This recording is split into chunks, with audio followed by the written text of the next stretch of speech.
Bonsoir et merci de nous ouvrir vos portes pour passer un temps de louange et d'étude de la Bible ensemble. On s'installe confortablement parce que Bon Sabbat chez vous, saison 5, commence maintenant.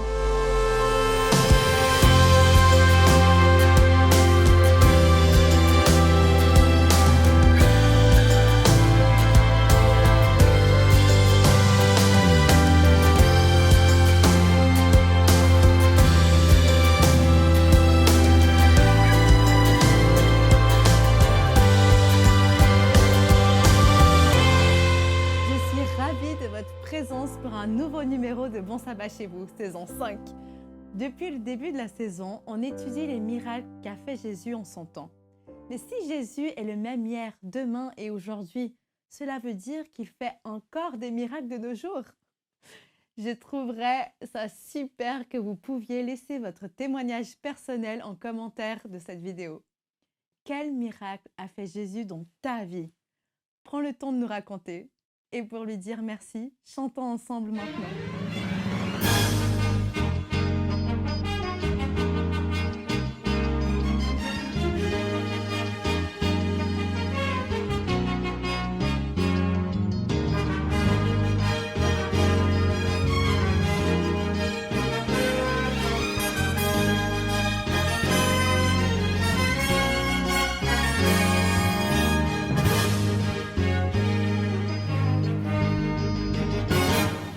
Seigneur, nous marchons dans ta présence, unis dans ton amour immense.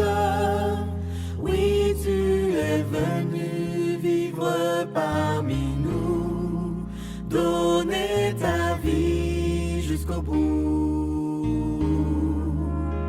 De ton sang versé, du cœur de ta souffrance, jaillit la source d'espérance, car tu es ressuscité pour l'éternité. Tu nous as libérés. Alléluia, Alléluia, Alléluia au Seigneur. Alléluia, Alléluia, Créateur et Rédempteur. Que les peuples de la terre le proclament en chantant comme une immense prière, annoncer au monde entier qu'il est vivant.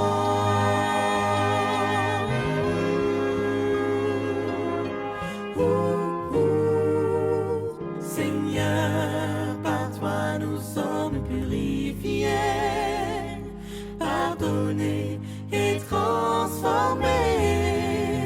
Tu nous adoptes comme tes enfants, rends-nous fidèles et patients. Nous avons besoin de ton esprit pour nous guider, pour annoncer au monde entier que Jésus va revenir, que le ciel va s'ouvrir sur un autre avenir. Alléluia, Alléluia, Alléluia au Seigneur. Alléluia, Alléluia, Créateur et Rédempteur. Que les peuples de la terre le proclament en chantant comme une immense prière, annoncer au monde entier qu'il est vivant. Annoncer au monde entier qu'il est vivant. Le Seigneur est vivant.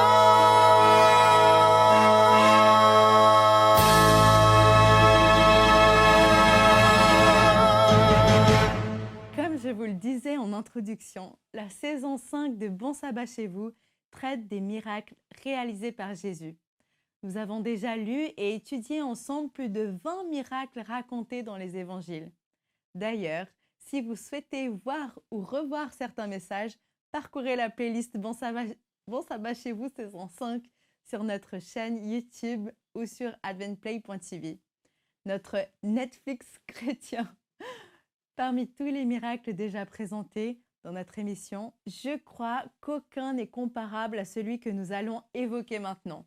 Notre invité du jour, Gilbert Grézet, pasteur en Suisse, nous présente la transfiguration de Jésus, un événement aussi significatif qu'étonnant, voire déstabilisant. Sans plus tarder, je lui laisse la parole. Bonsoir, chers auditeurs de Bon Sabbat chez vous. J'imagine que si vous êtes en train de regarder cette émission, c'est qu'une foi chrétienne vous habite. Et dès lors, l'espérance du retour du Christ vous est familière. Est-ce bien vrai? C'est aussi mon cas, croyez-moi. Une seule ombre à ce joli tableau de début de sabbat, ne suis-je pas trop naïf? Essayons en effet de préciser un peu notre espérance. Comment voyez-vous ce retour du Christ? Le contexte. Un monde qui souffre de plusieurs difficultés quasi insolubles. Crise écologique, économique, sanitaire, politique, bref, un monde engagé malgré lui dans une sorte de voie sans issue. Un monde qui, entre nous soit dit, n'est pas très loin de ressembler au nôtre. Et tout à coup, dans un coin du ciel, un point brillant qui se rapproche de la terre. On distingue petit à petit Jésus-Christ glorieux, escorté d'une multitude d'anges, accompagné d'une lumière extrêmement brillante et probablement d'une musique à donner des frissons. Et puis, voilà qu'autour de nous, des personnes sortent de terre, des ressuscités, qui n'ont plus aucune trace de vieillesse ou de maladie. Ils sont là, à côté de nous, en pleine forme. On se pince pour être sûr qu'on ne rêve pas. Et puis, encore plus extraordinaire, voici que nos blessures ou même nos handicaps s'évanouissent en nous. Nous sommes en pleine forme, en pleine santé et en pleine force de l'âge. Et ce n'est pas fini, car à peine remis de ces émotions déjà tellement fortes, nous nous mettons à monter au-dessus de la surface terrestre pour rencontrer le Seigneur dans les airs. C'est complètement fou. Si vous croyez que j'invente, vous pourrez vérifier tout cela dans la première épître de Paul aux Thessaloniciens au chapitre 4, en lisant simplement les versets 15 à 17. Mais reste maintenant ma question d'introduction. Ne suis-je pas trop naïf de croire à une vision pareille? Jésus est ou Dieu devait savoir que nous risquions de nous poser cette question. Alors, ils nous ont donné une réponse sous forme d'avant-première. Vous savez ce qu'est une avant-première? C'est une présentation spéciale offerte avant la présentation officielle. Eh bien, Dieu nous a offert une avant-première du retour du Christ. Lisons ensemble dans l'Évangile de Marc au chapitre 9. Jésus leur dit encore, « Je vous le dis, c'est la vérité, quelques-uns ici ne mourront pas avant de voir le royaume de Dieu venir avec puissance. » 6 jours après, Jésus emmène avec lui Pierre, Jacques et Jean. Il les conduit sur une haute montagne, loin des gens. Là, ils sont seuls avec lui. Sous leurs yeux, Jésus change d'aspect. Ses vêtements deviennent extraordinairement brillants. Personne sur la terre ne peut rendre des vêtements aussi blancs. Les 3 disciples voient aussi Élie et Moïse qui parlent avec Jésus. Alors, Pierre dit à Jésus, « Maître, c'est une bonne chose pour nous d'être ici. Nous allons dresser 3 tentes, une pour toi, une pour Moïse et une pour Élie. » En effet, Pierre ne sait pas quoi dire. Il est effrayé et les autres disciples aussi.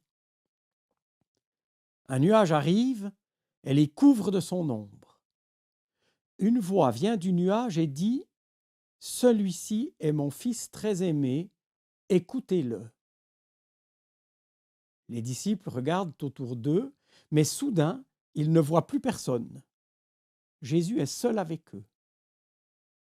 pendant qu'ils descendent de la montagne, Jésus leur donne cet ordre: ne racontez à personne ce que vous avez vu, jusqu'à ce que le Fils de l'homme se relève de la mort.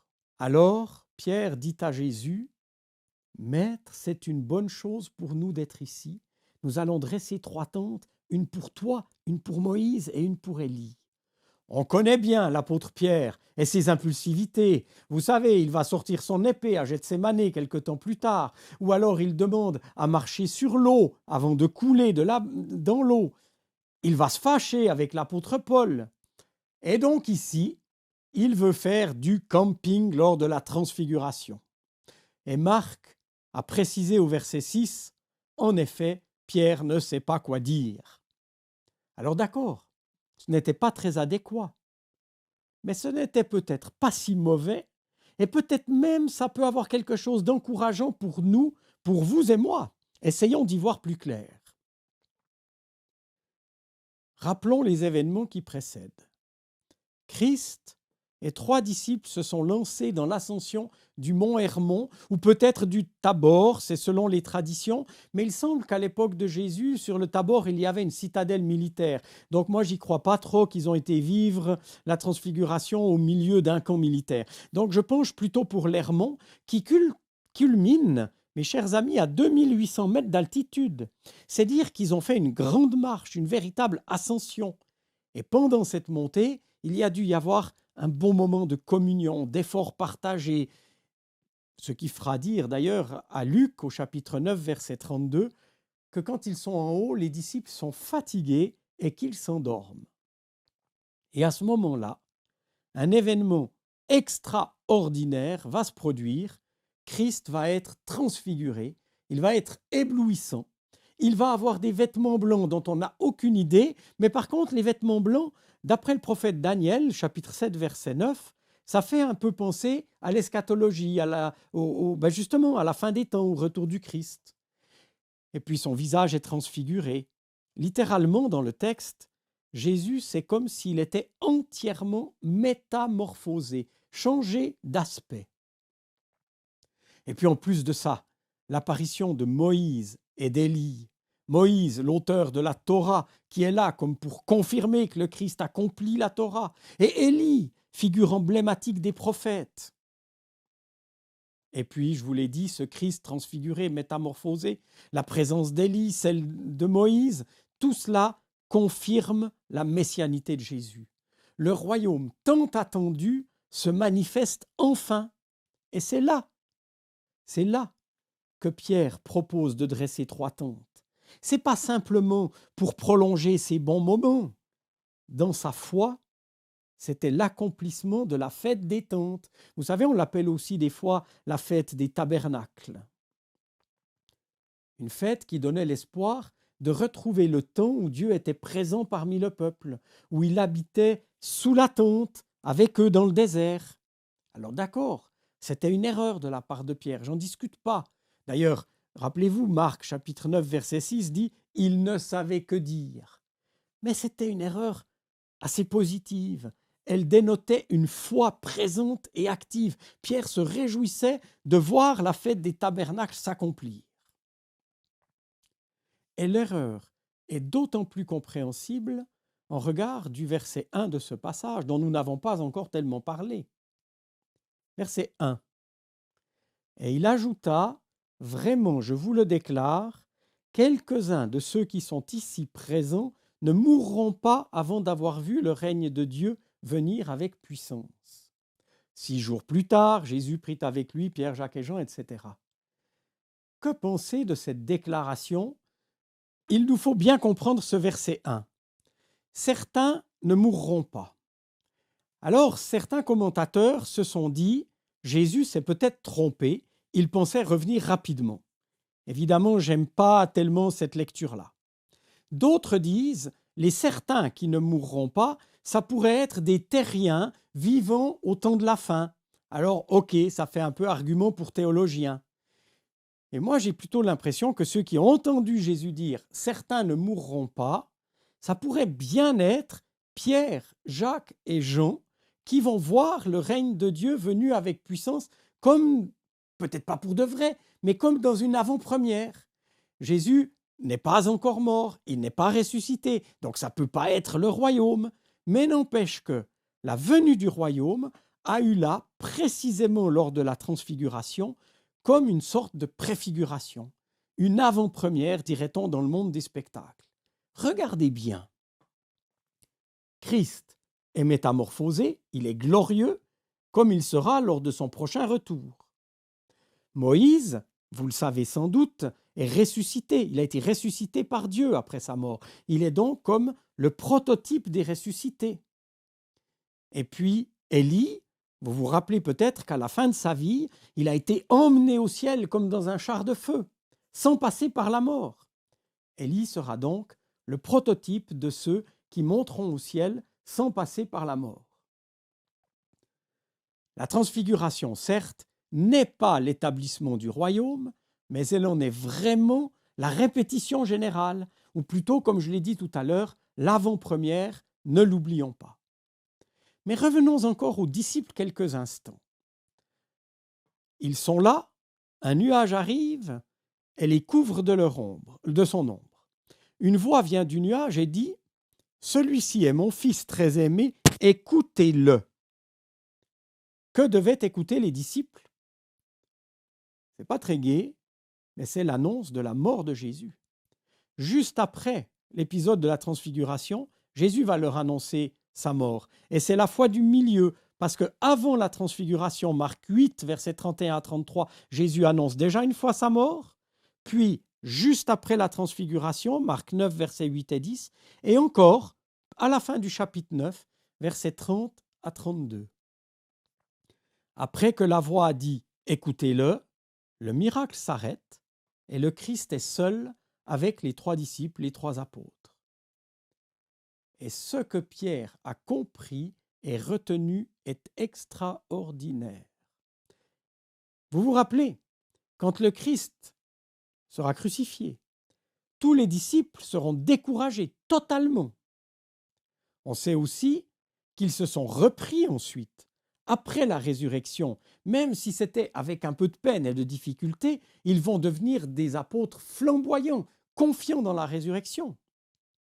Et Pierre a fait parfaitement le lien entre ce qu'il avait vécu à la transfiguration et son espérance certaine dans le retour du Christ. Lisons ensemble dans sa 2e épître au chapitre 1er, les versets 16 à 19. En effet, ce n'est pas avec des histoires fausses et compliquées que nous vous avons fait connaître la venue puissante de notre Seigneur Jésus-Christ. Mais nous l'avons vu de nos yeux, lui, dans toute sa grandeur. Oui, il a reçu honneur et gloire de Dieu le Père au moment où la voix de Dieu puissant a dit « Celui-ci est mon Fils très aimé, c'est lui que j'ai choisi avec joie. » Cette voix, écrit l'apôtre Pierre, est venue du ciel. Nous l'avons entendu nous-mêmes quand nous étions avec Jésus sur la montagne sainte. Que pouvons-nous comprendre et retenir de cette transfiguration? Eh bien, moi, j'ai parfois besoin d'encouragement. J'ai besoin d'être rassuré dans mon espérance pour me dire non, je ne suis pas trop naïf quand j'imagine le Christ revenir, des gens ressuscités, des gens être transformés et tous partir à la rencontre du Seigneur dans les airs. J'aurais aimé m'imaginer à la place de Pierre, de Jacques ou de Jean. J'aime penser à cette ascension du mont Hermon, à l'événement extraordinaire de la transfiguration, sans oublier la présence de Moïse et d'Élie. Si nous sommes témoins comme eux de tout cela, je crois que nous ne pouvons que faire confiance à l'établissement ultime du royaume. Pourquoi? Eh bien, parce que nous retrouverons le Christ en gloire, pas seulement transfiguré, mais en gloire totale. Et autour de lui, pas seulement un ressuscité, comme l'avait été Moïse, mais des myriades d'élus ressuscités. Et pas seulement un Élie passé directement de ce monde au ciel, mais des myriades d'élus qui seront restés vivants et fidèles jusqu'à l'avènement du Seigneur. Vous et moi peut-être. Alors, est-ce si naïf? Certains nous le reprocheront peut-être.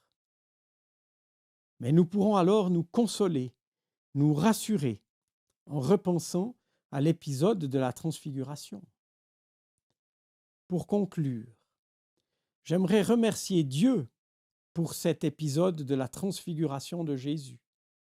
Elle est comme un phare qui perce la nuit de nos difficultés pour nous dire « Garde confiance ». Un jour, le royaume de Dieu, celui où il n'y aura plus de souffrance, ni de cris, ni de peur, ni de maladie, ni de deuil, un jour, ce royaume de Dieu sera établi par la puissance de celui qui a transfiguré Jésus, qui a ressuscité Moïse et qui a emmené Élie auprès de lui de cette terre directement au ciel. Que ce jour puisse venir sans tarder, c'est ma prière. Je vous souhaite un bon sabbat chez vous. Amen.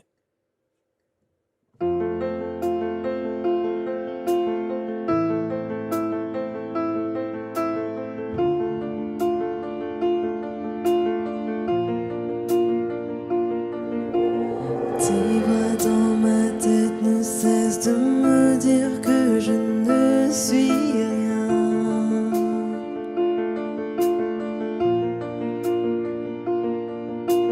Tous ces mensonges m'amènent à croire que je n'y arriverai pas.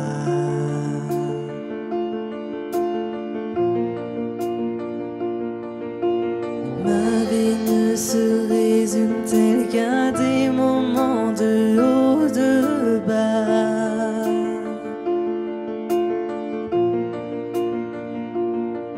Rappelle-moi encore qui je suis, Père, tu sais que j'en ai besoin.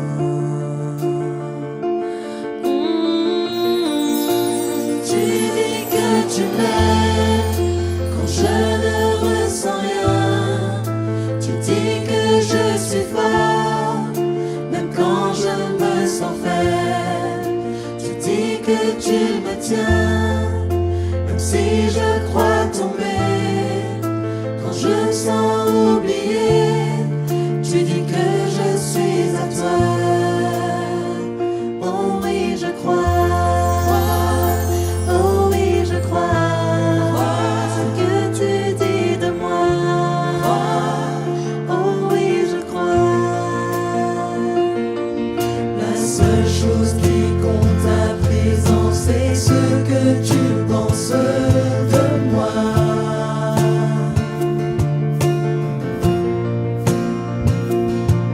En toi j'ai trouvé ma valeur, en toi est mon identité. Oh, oh, tu dis que tu m'aimes quand je ne ressens rien. Tu dis que je suis fort, même quand je me sens faible. Tu dis que tu me tiens, même si je crois tomber. Quand je me sens oublié, tu dis que je suis à toi. Oh oui, je crois. Oh oui, je crois. Ce que tu dis de moi. Oh oui, je crois.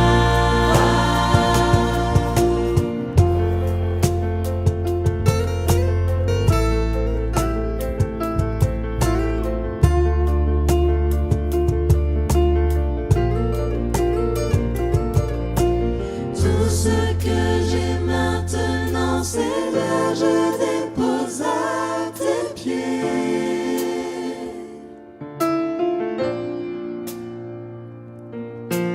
À toi soient tous mes échecs, à toi soient toutes mes victoires.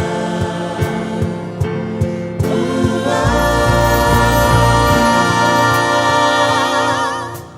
tu dis que tu m'aimes quand je ne ressens rien. Tu dis que je suis fort, même quand je me sens faible. Tu dis que tu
Prions si vous le voulez bien. Notre Père, notre Dieu, merci pour cet épisode de la Transfiguration. Je me rends compte que c'est vraiment pour moi une assurance que ce que tu as promis était possible. Jésus un jour sera glorieux, il reviendra. Et il sera entouré des ressuscités et de ceux qui passeront à la vie éternelle sans passer par la mort ici-bas. Merci de nous avoir donné cette avant-première. Et je te prie de faire que notre foi, notre confiance dans le fait qu'un jour on verra Jésus revenir et on sera avec lui pour l'éternité, c'est une belle réalité. Garde-nous dans cette foi, garde-nous dans cette espérance. Dans le nom de celui qui revient bientôt, Jésus-Christ. Amen. Ce soir, je tiens à vous remercier pour votre présence fidèle chaque semaine, ainsi que pour les dons que nous recevons de votre part aussi régulièrement via DonorBox. Sachez que ceux-ci nous ont permis jusqu'à présent d'acheter du nouveau matériel vidéo, de nouvelles lumières, des logiciels et bien plus encore. Très sincèrement, un grand merci. Et ce soir, c'est toute l'équipe Espoir Média qui vous souhaite du fond du cœur un bon sabbat chez vous.